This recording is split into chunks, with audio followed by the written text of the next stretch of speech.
En esta noche vamos a estar compartiendo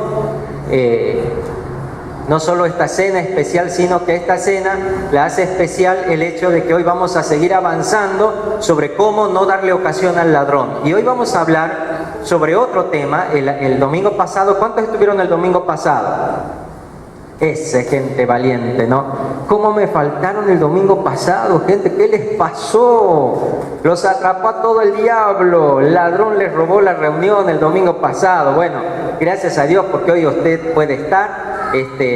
Y el domingo pasado estuvimos hablando de las herencias. ¿Lo pudo ver en internet a esto? ¿Lo pudo escuchar? ¿Sí? Entonces, hemos hablado de lo que son las herencias, las malas herencias, aquellas cosas que heredamos sin que nosotros no hubiéramos dicho quiero, ¿entiende? Como la pobreza, como los problemas familiares, matrimoniales, los fracasos económicos, aquello que muchos les llaman la mala suerte, ¿sí? Pues cosas que se han heredado y que realmente hay personas que les va mal en la vida, que lejos de irle bien, les va mal. ¿Me está entendiendo? Entonces, hemos hablado de cómo cortar la herencia, esas malas herencias. Si usted todavía no lo vio, lo puede ver en el canal de Facebook, en el canal de YouTube o de Facebook, y allí lo puede volver a escuchar y a aprender cómo cortar este tipo de herencias. Hoy vamos a estar hablando de otra manifestación de este ladrón, de cómo nos roba. ¿Y sabe cómo nos roba? A través de la cobardía. Diga conmigo, cobardía. Mírale la cara que tiene el que está al lado. ¿Tiene cara de cobarde? ¿Qué te parece? No sé, pero yo le tengo un miedo, dice. No sé, pero me da una vergüenza de mirarlo. Cobarde. No sea cobarde, gente. ¿Sí? Vamos a una palabra que está en el libro, en la carta, del apóstol Pablo a Timoteo, la segunda carta a Timoteo 1:7. Estamos hablando de cortar con la cobardía. Diga conmigo, hoy voy a cortar con la cobardía. Amén, amén. Dios quiere que cortes con la cobardía. Segunda de Timoteo 1:7.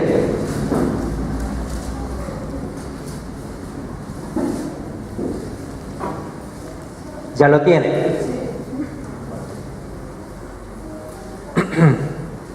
Bien, dice así: porque no nos ha dado Dios espíritu de cobardía, sino de poder, de amor y de dominio propio. ¿Dios nos ha dado espíritu de cobardía? No. Entonces, ¿por qué andás cobarde? ¿Por qué tenés miedo? En primer lugar, yo quisiera que usted comprenda que aquí la palabra de Dios nos está enseñando que hay un espíritu de cobardía, porque si no diría el apóstol, Dios no nos ha dado espíritu de cobardía. Si esto no existiera, no lo diría. ¿Está entendiendo? Entonces, en primer lugar, usted tiene que saber que hay un problema espiritual que cierne sobre la vida de las personas, y es la cobardía. Hay muchas personas que sufren, y niños que sufren de cobardía.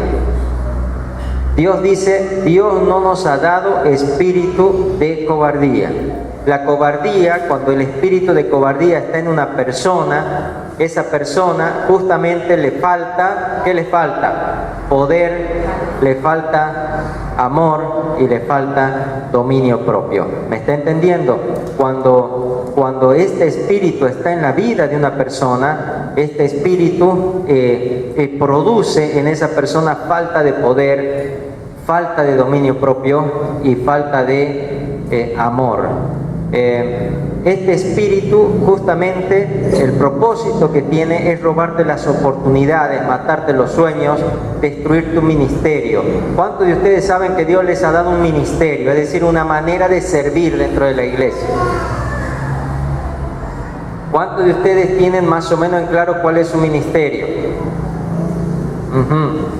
Ninguno. ¿Así es? ¿O no se anima a levantar la mano? Mejor que no levante la mano, porque le voy a decir algo que no le va a gustar. Bueno, deje de buscar por ahí. Justamente ese es el problema. ¿Sabe cuál es el problema de los que en algún momento se han sentido capaces de desarrollar un ministerio? Que se quedaron atrapados con esa idea y no se dan cuenta que Dios tiene muchas áreas, diversidad, diga conmigo, diversidad de ministerios. Dios puede hacer que usted pueda servirle en distintas áreas. Un ministerio no es algo que solamente se desarrolla en el ámbito del funcionamiento de la iglesia. Un ministerio se desarrolla en el ámbito de tu trabajo, en el ámbito de tu tiempo libre, en el ámbito de tu familia, tanto de origen como la familia que estás formando. Un ministerio se desarrolla en el ámbito donde estudias.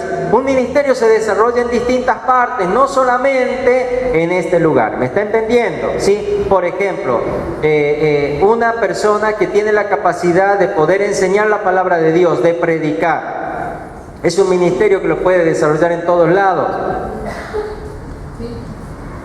Y más o menos, porque se imagina que yo voy y me junto con los amigos y le digo, bueno hermano, vamos a leer en Primera de Juan capítulo 1, ya se me lo fueron todos, ¿me entiende? Entonces esto se lo puede desarrollar acá, donde usted viene predispuesto a escuchar la palabra de Dios, ¿no le parece? A veces los líderes, cuando nos reunimos, o algunos otros hermanos que me conocen, me dicen, siempre termina hablando de Dios, siempre el tema va ahí, y bueno, porque tiene que ver con esto, ¿sí? Pero ¿sabe una cosa? Hay muchos ministerios que se pueden desarrollar.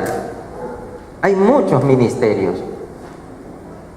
Y muchos de ustedes se quedan atrapados con la idea que yo soy bueno para esto y no le pregunto a Dios en qué querés que te sirva. Amén. Por ejemplo, David, ¿para qué era bueno? David de la Biblia, ¿para qué era bueno? Para la alabanza. ¿Y era un sacerdote? No, Dios lo puso como rey. ¿Está entendiendo? ¿Está comprendiendo? Entonces usted deje de quedarse atascado en el ministerio que alguna vez le profetizaron o le dijeron, o usted mismo se lo impuso, y aprenda a decirle, Señor, aquí estoy, y haga la oración que abre puertas. ¿Cuál es la oración que abre puertas? Es la oración que hizo el apóstol Pablo cuando se postró delante del Señor, cuando la primera vez se encontró con el Señor Jesús. ¿Se acuerdan? Cuando iba camino a Damasco y el Señor Jesús se le apareció y cayó en tierra. ¿Y qué le dijo a Jesús? La oración que abre puertas. Señor, ¿qué quieres que haga? Amén. Señor, ¿qué quieres que haga? Mire el ministerio que desarrollaron los hermanos que pusieron las chapas, ¿sí? Nosotros estábamos de viaje orando por lo que estaban, por lo que iban a subir, mandando mensajes. No suban todos, algunos solamente, ¿sí? Cuidando. Pero qué maravilloso es ver que de pronto algo que estaba roto ahora está sano, ¿sí? Y está nuevo, renovado. Dios tiene la capacidad de generar ministerios en distintas épocas y en distintas oportunidades. Mi padre tenía un ministerio muy específico en cuanto a la evangelización. Era una persona que podía hablarle de Cristo a cualquiera, como sea. La persona decía cualquier cosa y él ya lo relacionaba con Dios y terminaba la persona orando y recibiendo a Cristo en su corazón. Pero cuando ya se hizo viejito, ya no podía salir. A él le gustaba salir, buscar gente, donde veía personas, ahí él se metía y le hablaba del Señor. Cuando él se vio imposibilitado por las enfermedades, por los años, su ministerio comenzó a ser un ministerio de sostén, de sostenernos. Y mire, si habré sentido de una manera muy grande su apoyo en oración. Muchas veces lo teníamos en nuestras reuniones de intercesión cuando él podía asistir, y las oraciones que él hacía eran oraciones muy cortitas pero muy profundas, que daban justo en lo que tenía que dar. ¿Me entiende? Su ministerio fue cambiando y hay muchos que piensan, yo ya estoy viejo. ¿Cuántos viejos hay acá? ¿Cómo es que levantó la mano doña Nora? Miren, no la hago hacer que haga un desfile para que se le pase esa idea, ¿no? Porque aquí no hay viejos. Mire, viejo para Dios es lo que ya no sirve, ¿me entiende? Elí, aquel sacerdote de Dios, se volvió viejo y se murió, ¿me está entendiendo? Viejo para Dios es lo que no sirve. ¿Usted es una persona que no sirve? No, ¿verdad? Entonces no se diga viejo, no se llame viejo, sino usted es una persona que para Dios es útil. Amén. Solamente tiene que hacer la oración que va a abrir las puertas y es preguntarle, Señor, ¿qué quieres que haga? ¿Qué quieres que haga? Y si el Señor le dice, bueno, ponete a ayudarle a la patrona, ayúdele a la patrona, que también es un ministerio. Amén. Si el Señor le dice, ponete a ayudarle a los nietos a hacer la tarea, póngase a ayudarle a los nietos a hacer la tarea. Es un ministerio, porque allí cuando usted esté enseñándole, Dios va a empezar a hablar a través de usted. Amén. A veces pensamos que un ministerio es solamente hacer algo que tiene que ver con la iglesia. Todo, diga conmigo, todo tiene que ver con la iglesia, porque usted ya es parte de la iglesia. Cuando usted se va de acá, es iglesia. Amén. Bueno. El espíritu de cobardía genera en las personas una serie de situaciones que necesitamos entenderlas, ¿sí? La cobardía genera temor y el temor genera inseguridad, baja autoestima, incredulidad. Cuando una persona se encuentra bajo este poder, sin duda que va a luchar mucho con los temores. Diga conmigo, temores, miedos. Estos son los problemas a los que una persona se va a enfrentar y que nos hacen estar sujetos a un espíritu de cobardía. Una persona que tiene cobardía es una persona que tiene temor al mundo espiritual que lo rodea. Yo he conocido muchos hermanos que parece que tienen la tendencia de ver demonios por todos lados. Y ¿sabe qué? Por ahí ya se van de rosca, porque no es así la vida cristiana. Yo he conocido gente que nunca, pero nunca los he visto bien. Cada vez que le pregunté, ¿cómo estás? Y no, el diablo me está atacando por acá. Y el diablo me está atacando por el otro. Pero es que hice esto y ya el diablo me hizo aquello. Yo no lo entiendo el cristianismo de esa gente, porque un cristianismo así no sirve. ¿Me entiende? Porque un Dios así, que te tiene a la cachetada con el diablo a cada rato, no es un Dios que tiene el poder del Dios que yo leo en la Biblia. Amén. Entonces yo tengo que aprender que uno de los grandes problemas que tenemos es que le tenemos un excesivo miedo a lo espiritual cuando debiéramos más bien entender lo espiritual. No estoy queriendo decir con esto que el diablo es un enemigo que usted puede tirarlo, patearlo y hacerle lo que quiera porque está vencido por Jesús, pero sin embargo quiero decirle que usted tiene que aprender a tener el respeto debido a un enemigo, pero no el miedo, porque el miedo le va a producir derrota en su vida. Hay gente que tiene mucho miedo al mundo espiritual, siempre tienen miedo del mundo espiritual que los rodea. Temor al infortunio, es decir, que le salgan mal las cosas. Tiene terror de ir a rendir porque no vaya a ser que desapruebe. Miren lo que nos contaba Fabio, se había preparado bien, fue a rendir y parecía que le fue mal. Y siguió orando y resulta que le fue bien. Amén. Tengo que aprender a aprovechar las oportunidades que Dios me da. Me gustó lo que dijo él y lo pongo como ejemplo para todos nosotros también, de saber aprovechar las oportunidades. Cuando tenés mesas de exámenes, ¿sabés qué son? Oportunidades para terminar tu carrera rápido. Amén. Y no son cosas que las tenés que dejar de lado para evitarte el tener que estar estudiando. Eso, así piensa la gente que tiene miedo, temor. Hay gente que tiene temor al fracaso y no emprende nada porque tiene miedo. Hoy estuvimos dando gracias a Dios por Vilma, que va a emprender la venta de pañuelos. Y eso es bueno, a mí me gusta la gente que emprende. ¿Sabe por qué? Porque cuando se emprende, uno lo tiene que hacer con fe, porque no le queda otra, ¿verdad? Ahora uno quisiera que Dios venga y diga, mira hija, vende los pañuelos, que yo te voy a hacer que te compren una gran empresa, muchos pañuelos, y vas a tener una fábrica de pañuelos. Entonces uno va a vender contento, ¿verdad? Pero Dios no te cuenta cómo va a ser, pero Dios sí te dice, te bendeciré y serás bendición. Entonces yo me muevo con esta palabra y puedo creer que me va a ir bien. Otros generan un temor a amar, porque les fue mal. en el amor? ¿Sí? ¿A cuánto le fue mal en el amor? ¿A cuánto le rompieron el corazón? ¿Vio lo que dice el refrán? El que se quema con leche ve la vaca y llora, ¿verdad? Entonces al que le fue mal en el amor, no, yo ya no quiero saber más nada. Y es mentira. Es mentira, tenés miedo de que te vaya mal. Llamémosle a las cosas por su nombre. Te acobardó esa persona. Capaz que te metiste justo con la que no te tenías que meter. Capaz que empezaste una relación que Dios no te dijo que la empieces. Y bueno, jorobate, perdóname que te lo diga, no es que no me duela lo que te pasa, pero tenés que aprender, ¿sí? A saber que Dios quiere que te vaya bien en la vida. Si te fue mal no es porque tu Dios sea malo, es porque fuiste cabezón, hiciste lo que no tenías que hacer y te fue mal, pero no significa que te va a seguir yendo mal, siempre y cuando dejes de hacer lo que hacías antes. Amén. Hay otros que tienen temor a emprender, temor a la desilusión.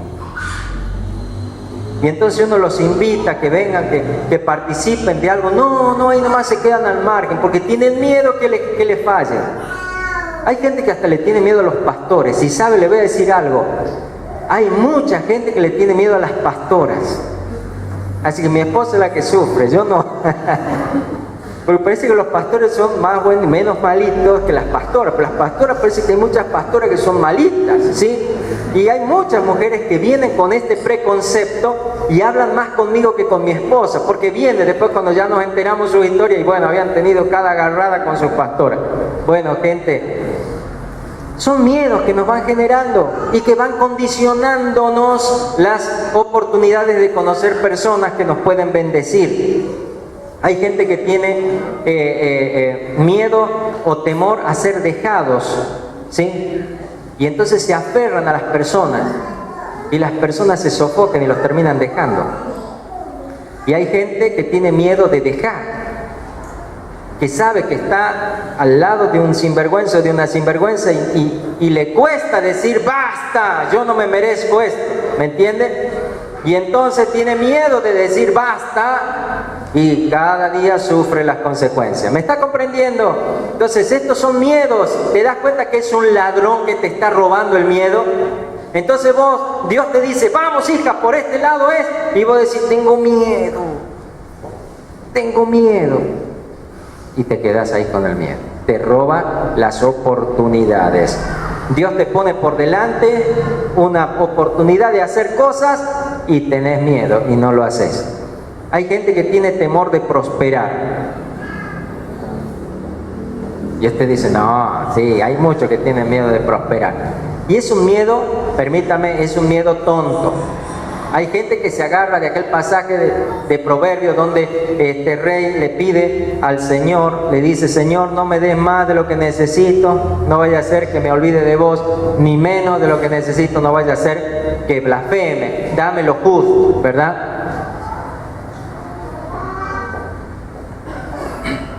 Abraham no oraba así, de seguro, porque era un hombre riquísimo.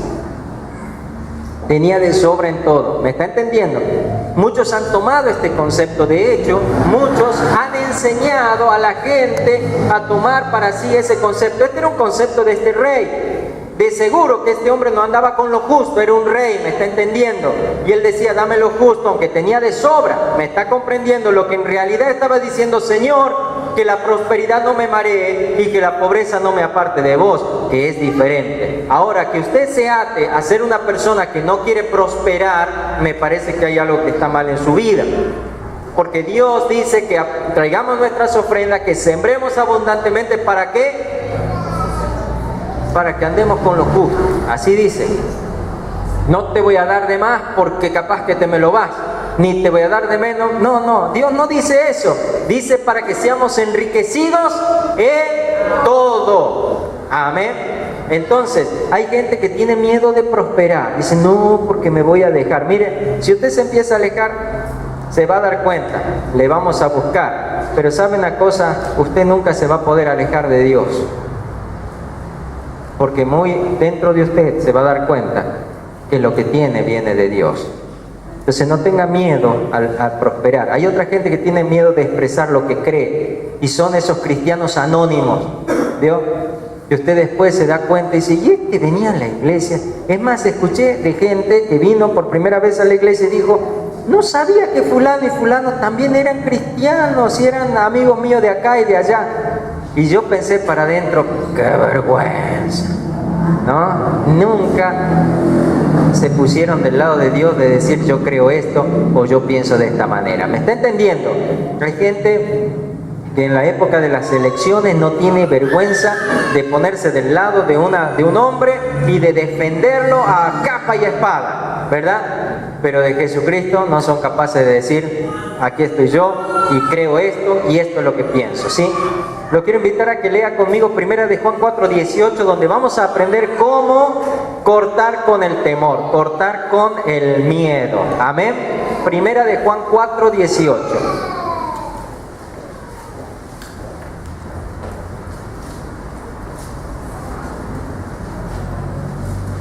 Ya lo tiene, 1 de Juan 4:18.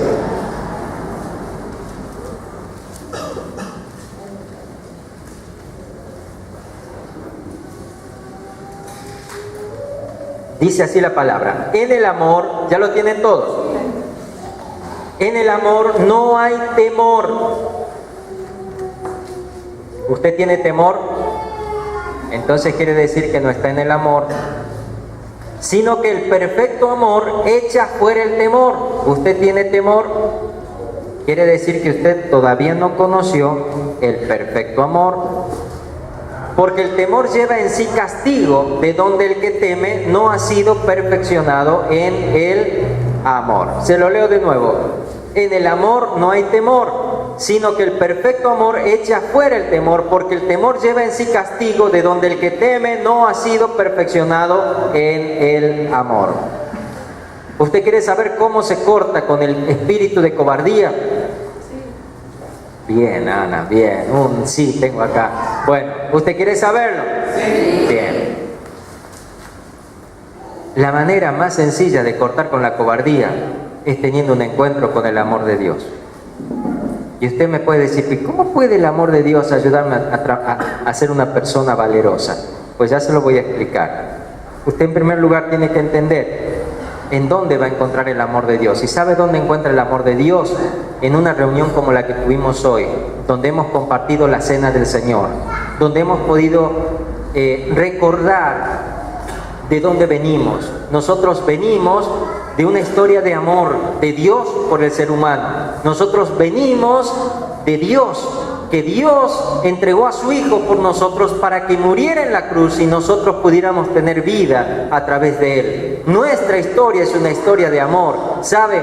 Cuando yo como de este pan y bebo de este vino, participo del cuerpo y de la sangre de Jesús, puedo estar recordándome a mí mismo lo valioso que soy para Dios, lo mucho que Dios me ha amado. El poder entender que a pesar de todas mis limitaciones, a pesar de todo lo que justamente podrían despreciarme las personas, hubo alguien que no me despreció, que me amó, que me dio la oportunidad de la vida, que me dio la oportunidad de crecer, que me dio la oportunidad de ser hoy una persona que pueda llevarte una palabra de parte de Él. ¿Me está entendiendo? Esto es el amor de Dios para mi vida y para tu vida.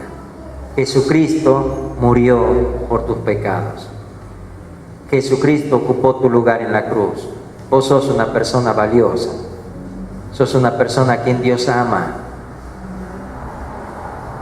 Dios te ama. Y esto no es una frase más. Esto es tu realidad. El gran problema, ¿sabes cuál es? Es que todavía no te ha sido revelada esta verdad. La puedes decir, pero no la experimentas en vos. Por eso todavía tienes miedo, cobardía. ¿Cuánto crees en el amor de Dios? ¿Mucho, poco? ¿Cuánto crees que ese amor es por vos? Hay muchos que pueden decir, sí, Dios nos ama, pero muy pocos pueden decir, Dios me ama. ¿Y sabes por qué no puedes decir, Dios me ama? Porque mirás todas las cosas feas que te han pasado en la vida. Y entonces vos mismo te decís a vos mismo, ¿Cómo puede ser que Dios me ame si me ha pasado esto, aquello, si yo no he tenido esta oportunidad, si se me ha negado tal cosa, si me ha pasado tal otra? A todo el mundo le sucedían cosas buenas, a mí me sucedió algo malo. ¿Me está entendiendo? Entonces, cuando uno quiere verse delante de Dios en función de sus experiencias, pues seguramente va a llegar a esta conclusión mentirosa que Dios no te ama. Permitime mostrarte que Dios sí te ama. Dios no nos ama, mejor dicho, Dios no nos muestra su amor a través de las cosas que te pasan en la vida. Dios nos muestra su amor a través de Jesucristo. Todos aquí somos y hemos sido amados de la misma manera. La diferencia entre unos y otros es cuánto creemos de ese amor de Dios por nosotros. Amén. ¿Cuánto crees que ese amor es por vos? Tercera pregunta. ¿Ya conoces a Dios como tu Padre? ¿Ya lo conoces como tu Padre? Te lo vuelvo a preguntar. ¿Dios es tu Padre? ¿Qué apellido sos? Viste que todavía te falta, ¿no? Le contaba hoy, en esta semana a varios de los que fueron a administración, les decía que mi papá me decía cuando era chico, y como él era el único Córdoba en la familia, ¿sí? no tenía familia alrededor, me decía, usted mi hijo, cuando le pregunten cómo se llama, diga Walter Rubén Córdoba, y Córdoba hasta los huesos. Así que cuando me decían, ¿cómo te llamas? Walter Rubén Córdoba, y Córdoba hasta los huesos, ¿sí? Así que así me enseñó que les diga. Bueno, pero yo aprendí de mi Padre, Dios, que no soy Córdoba hasta los huesos. Córdoba fue, tanto para mi padre como para mí, simplemente una excusa para poder estar aquí en este mundo. Yo no soy Córdoba, yo soy un hijo de Dios. Y usted también. Usted no es lo que le enseñaron que era. Usted es un hijo de Dios. Su papá es Dios. ¿Me está entendiendo? Dios es tu Padre amoroso e ilimitado. Cuarta pregunta. Dios es tu Padre amoroso e ilimitado. Y entonces, si todo esto puedes responder afirmativamente, te puedo asegurar que el temor, la cobardía, ya se fue huyendo de vos. Porque no puede existir cobardía y temor cuando una persona puede creer esta verdad de Dios. Por eso el apóstol Juan dice, en el amor no hay temor. Quienes no alcanzaron esta revelación no llegaron a la perfección del amor. Su visión de Dios es la de un Dios castigador, de un Dios lejano y no de un Padre amoroso. ¿Me está entendiendo? Hay muchas personas que su concepto de Dios le llaman Padre. Es más, le enseñaron desde chiquito a decir Padre nuestro que estás en los cielos, ¿sí? Pero nunca desarrollaron su relación de hijos con un Padre. ¿Me está entendiendo? Entonces cuando se acercan a Dios, su concepto de Dios no es de un Dios que los ama, sino un Dios que está allá arriba, que poco le interesa, que tenés que de alguna manera convencerlo para que te haga algún favorcito. Les cuento una experiencia. Olivia era una perrita que llegó a nuestra casa después de unas fiestas que se hicieron acá en la ciudad, que se tiran bombas, y esta perrita, una Fox Terrier de pelo liso, con un tumor tremendo acá, llegó a nuestra casa. La hicimos pasar, nos encariñamos de ella, pero ella tenía un problema. A pesar de todo el amor que le dábamos, ella no nos veía como quienes podíamos adoptarla. Le hicimos una camita, todo dentro de la casa, pero no la encontramos. ¿Sabes dónde estaba? En el fondo, y era en pleno invierno, en el mes de junio, y en el fondo estaba allí acurrucada durmiendo. Poco a poco empezamos a darle amor. Y en la medida que fue creciendo esa relación de amor, Olivia empezó a vivir dentro de nuestra casa. ¿Me está entendiendo? Pasamos momentos muy lindos. con esta perrita hasta que finalmente se terminó su vida por este problema que tenía en su hocico. Sin embargo, en ese tiempo pudimos ver cómo fue progresando. Era un animalito que no movía su cola, la tenía la cola metida, hasta que un día se rompió aquel miedo que tenía y empezó a levantar su cola y pararla y moverla. ¿Me está entendiendo? Muchos de nosotros somos así con Dios.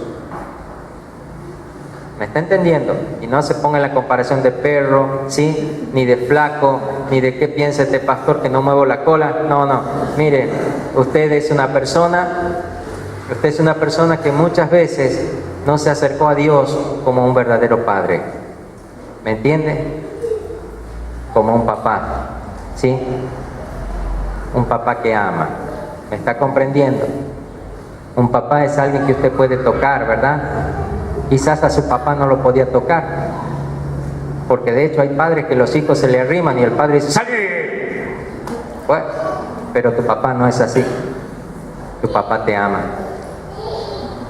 Hay padres que los hijos hacen cosas que lejos de festejarlas, los humillan, los avergüenzan. Tu papá no es así. Tu papá te ama. Hay padres que cuando un hijo se equivoca, lejos de perdonarlo para que pueda seguir adelante, lo dejan de lado y ese hijo sigue equivocándose cada vez más. ¿Me está entendiendo? Tu papá verdadero no es así. Tu papá es Dios y te ama. Pero Dios quiere que encuentres ese amor en la cruz de Jesús. Allí está la expresión de su amor. Nuestra relación con Dios es una relación de amor, o si no, no sirve. ¿Me entienden? Yo no puedo entender cómo podría tener otra relación con mi hijo Miqueas, con mi hija Yael o con mi hija Abril, que no sea una relación de amor. ¿Me está entendiendo? Jesucristo nos vino a revelar a Dios como nuestro Padre. Nuestra relación es la de hijos con un Padre que nos amó tanto que dio a su mismo Hijo por nosotros para darnos la posibilidad de conocerle. Alrededor de esta relación de hijos a padres se encuentra el ladrón, que va a procurar más de una vez echarle la culpa a Dios de las cosas que nos tocan vivir. ¿Me entiende? Entonces uno ha ido creciendo y frente a las situaciones difíciles que le tocó vivir, este enemigo se acercó a su vida y le dijo: Dios te dejó, Dios te abandonó, Dios está ocupado con otras cosas, no te puede atender, no sos tan importante para Él, Dios está muy lejos. Y entonces crecemos creyendo a medias en la paternidad de Dios. Creemos que Dios nos ama, pero que Dios nos ama cuando nos necesita.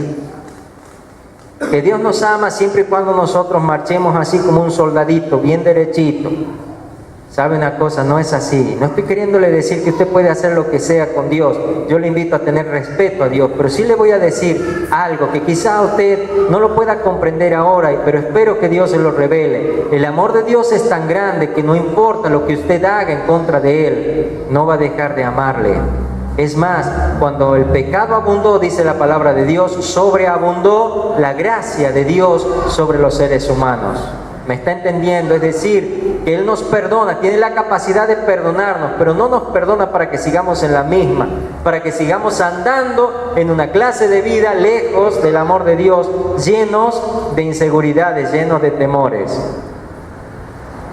Cuando uno acepta estos pensamientos dentro de nosotros, ya fuimos habitados por un espíritu de cobardía que nos llena de temor, de inseguridad, nos volvemos gente insegura.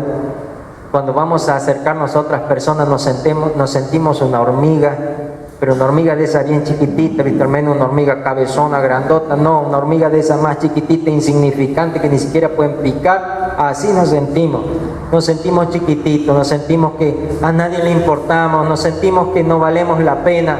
¿Por qué? Porque estamos alejándonos de este amor que puede echar fuera el temor. Cuando somos visitados por este espíritu de cobardía, lejos de ser personas que pueden tener dominio de sí mismos, somos personas que hacemos cualquier cosa, andamos desordenadamente, ya ni tenemos sueño, ni nos importa la vida. Si se da, se da, si no se da, no importa, porque ya nos hemos acostumbrado a fracasar. Entonces, cuando empezamos algo, ya lo empezamos para el fracaso, ¿me entiende? Nos volvemos gente no solo insegura, sino gente que está predispuesta a que le vaya mal en todo. El propósito de Dios es que puedas hoy tener un encuentro con su amor. Un amor que eche fuera tus temores, tus miedos, tus fobias, aquellas cosas que te detienen en la vida y no te ayudan a creer que hay cosas mayores que Dios tiene preparadas para los que le aman. ¿Me estás comprendiendo? Pero es necesario que dejes que Dios te llene de ese amor, que tengas un encuentro con este amor de Dios. Cuando un hijo es amado por su padre, es un hijo que puede tener una confianza y una capacidad y una autoestima correcta para moverse en los distintos niveles que les toca moverse. ¿Me está entendiendo? Cuando usted va a una escuela, usted puede ver niños retraídos, niños que no se comunican, y usted ve la historia de sus padres y se va a dar cuenta que en lo que más les hace falta es el amor que los ayude, los estimule a poder moverse como niños sanos. ¿Me está entendiendo? Yo creo que en la iglesia hay muchos hijos enfermos de temor, de miedo, que tienen vergüenza de hablar de Dios porque nunca les pasó algo bueno. ¿Sabe? Yo era uno de esos. Y yo les conté cuántas veces estaba en contra de Club 700. ¿Cuántos conocen el programa Club 700? Miren, ¿quién le importaba Club 700 que yo esté en contra? Pero yo estaba en contra. Todos los testimonios que allí pasaban eran testimonios de gente que, Dios mío, no sé cómo era ese Dios, yo no conocía ese Dios. Yo no había experimentado esas cosas de lo que ellos hablaban. Pero ¿saben una cosa? Era porque yo no había tenido un encuentro con el amor de este Dios tan maravilloso. ¿Sabe, gente? Dios le ama tanto, pero tanto. Y si usted pudiera ver en la cruz de Jesús este gran amor, su vida sería transformada de una manera tremenda. Si usted pudiera ver el amor de Dios, usted podría encontrar cosas maravillosas que Dios ha preparado para usted. Usted ni se imagina los sueños que Dios tiene para usted, porque su Dios es papá suyo. ¿Me está comprendiendo? ¿Me está comprendiendo? Usted me conoce a mí y a mi hijo Miqueas, ¿verdad? Usted me conoce a mí y a mis hijas, ¿verdad? ¿Usted qué cree que yo puedo tener malos deseos para mis hijos? ¿Usted que me conoce, cree que yo puedo tener malos deseos para ellos? Pues inimaginables de tan grandes son los sueños que Dios tiene para mis hijos, porque mis hijos son hijos de Él también. ¿Me está entendiendo? Quizás a usted no le enseñaron esto desde que era niño, a mí tampoco me lo enseñaron, pero cuando lo fui entendiendo, fui aprendiendo a sacarme los miedos que no me dejaban emprender cosas, que me dejaban atados a circunstancias feas que me habían pasado en la vida. Todos en algún momento experimentamos fracasos, triunfos, derrotas, vergüenzas, ¿sí? Pero de todas esas cosas somos liberados cuando tenemos un encuentro con el amor de Dios. Amén. Póngase un momento de pie. Yo quisiera que en esta noche usted pueda tener un encuentro con el amor de Dios, un encuentro que lo pueda liberar de todo temor, de toda clase de temor. Dice la palabra de Dios que en el perfecto amor, que el perfecto amor echa fuera el temor. Así que, ¿qué le parece si empezamos diciéndole al Señor, Señor, diga conmigo, Señor, quiero conocer tu perfecto amor. Abre mis ojos, abre mis ojos.